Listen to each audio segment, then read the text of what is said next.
আসসালামু আলাইকুম। আমি মোহাম্মদ শরীফুল ইসলাম। আমি প্রায় ঢাকাতে প্রায় 25 বছর থাকি। তো অনেক আশা থেকে প্রায় 25 বছর ঢাকাতে থেকে অনেক আশা করে আমি ধানমন্ডিতে আমার ছোটো ভাইকে নিয়ে আসছিলাম গ্রাম থেকে। আজকে প্রায় দীর্ঘদিন তাকে ক্রিকেট খেলা শেখাচ্ছি। সে একটা পর্যায়ে third division, second division, first division খেলছে পরপর 2 বছর। এবছর সে সুযোগ পায় নাই, তার কারণ অর্ধেক টিমই খেলতেছে না।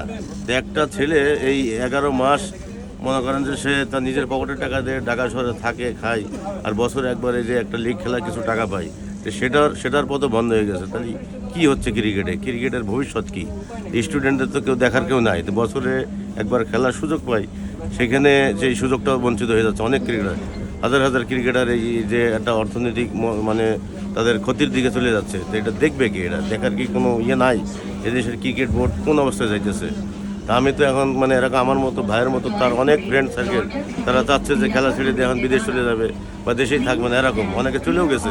আমার ছোটো ভাইয়ের বন্ধু, সে প্রিমিয়ার লিগে একটা ম্যাচ সুযোগ পাইছে, সে চলে গেছে বিদেশে মনের দুঃখ নিয়ে। ঠিক আছে, তো ক্রিকেটের আসলে এই দুরবস্থা চলতেছে, আশা করি উন্নতি হবে। আর এই ছাত্র যে সমস্ত মানে যারা খেলে third division, second division, first division খেলা, সেকেন্ড ডিভিশনও এবার টিম নাকি অর্ধেক খেলা হইতেছে। তা আশা করি যে এই ছাত্রদের যারা খেলতেছে এদের দিকে একটু দেখা উচিত, নজর দেওয়া উচিত।